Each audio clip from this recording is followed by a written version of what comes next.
हो, कैसे हो आप लोग। आशा करती हूँ आप सब ठीक होगे। निधि चैनल में आप सबका स्वागत है। और माघ मास चल रहा है और माघ मास की आ रही है जया एकादशी। तो एकादशी का व्रत अवश्य करें और एकादशी के व्रत करने से हमें बहुत ज़्यादा फल की प्राप्ति होती है। और अगर इंसान से कोई भी व्रत ना रखा जाए तो एकादशी का व्रत अवश्य करें। तो कथा को हम प्रारंभ करते हैं, एकादशी की कथा। तो कथा को बीच में बिल्कुल ना छोड़ें और पूरी कथा सुनें और वीडियो को लाइक करने बिना ना जाएं। और जो भी चैनल पे नए हैं सब्सक्राइब करे बिना ना जाएं। और आपकी लाइक सब्सक्राइब से बहुत ज़्यादा हिम्मत मिलती है।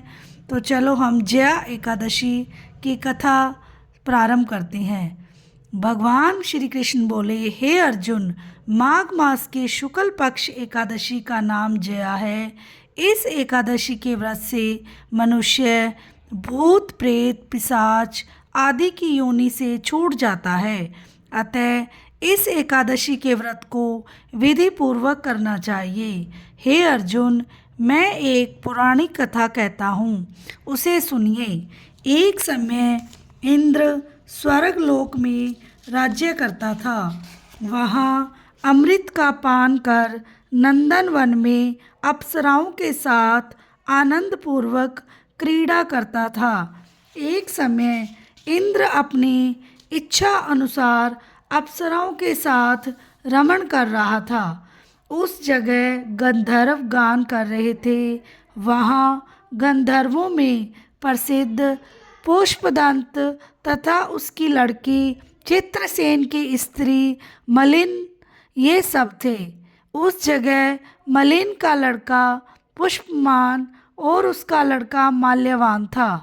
उस समय पुष्पवती नामक एक गंधर्व लड़की माल्यवान को देखकर उस पर मोहित हो गई और काम बाण से चलायमान होने लगी।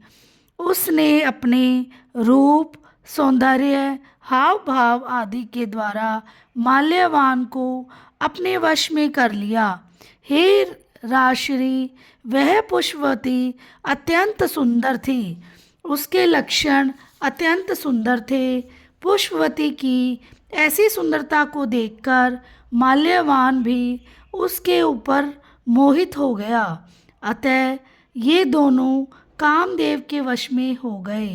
परंतु फिर भी इंद्र के बुलाने पर नाच गाने के लिए उन्हें जाना पड़ा और अप्सराओं के साथ अपना गान शुरू किया।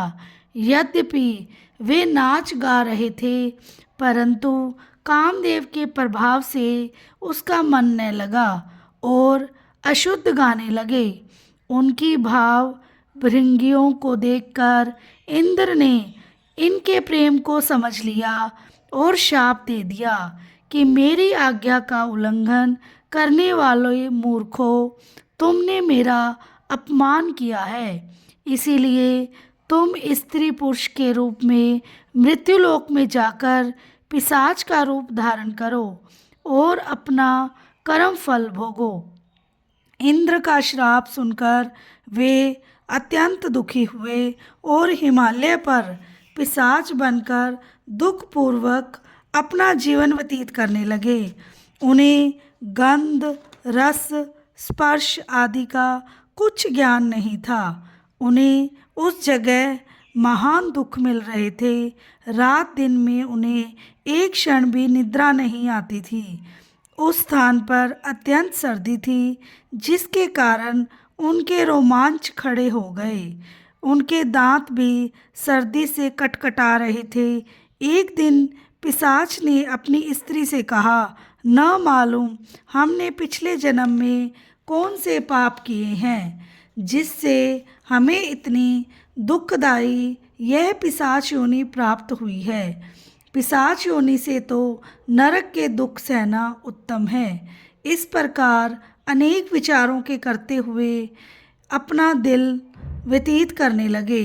देव योग से एक दिन माघ मास के शुक्ल पक्ष की जया नाम की एकादशी आई। उस दिन इन दोनों ने कुछ भी भोजन न किया था और न कोई पाप कर्म ही किया था। उस दिन केवल फल फूल खाकर दिन व्यतीत किया और महान दुख के साथ पीपल के वृक्ष के नीचे बैठ गए। उस समय सूर्य नारायण अस्ताचल को जा रहे थे। वह रात्रि इन दोनों ने एक दूसरे से सटकर बड़ी कठिनता से काटी। दूसरे दिन प्रातःकाल होते ही भगवान के प्रभाव से इनकी देह छूट गई और अत्यंत सुंदर अप्सरा और गंधर्व की देह धारण करके तथा सुंदर वस्त्रों तथा आभूषणों से अलंकृत होकर स्वर्गलोक को चले गए। उस समय आकाश में देवगण तथा गंधर्व उनकी स्तुति करने लगे। नागलोक में जाकर इन दोनों ने देवराज इंद्र को प्रणाम किया। इंद्र को भी इनका अपने प्रथम रूप में देखकर महान आश्चर्य हुआ और इनसे पूछने लगे, तुमने अपनी पिशाच देह से किस प्रकार छुटकारा पाया, सो सब कहो। इस पर माल्यवान बोले कि हे देवेंद्र, भगवान विष्णु के प्रभाव तथा जय एकादशी के व्रत के पुण्य से हमारी पिशाच योनि छूटी है। इंद्र बोले, हे माल्यवान, एकादशी व्रत करने से तथा विष्णु के प्रभाव से तुम लोग पिशाच की देह को छोड़कर पवित्र हो गए हो और हम लोगों के भी वंदनीय हो गए हो, क्योंकि शिव और विष्णु भक्त हम लोगों के वंदना करने योग्य है। अतः आप धन्य हैं। अब तुम पुष्पवती के साथ जाकर विहार करो। ये युधिष्ठिर, इस जया एकादशी का व्रत करने से समस्त कुयोनि नष्ट हो जाती है।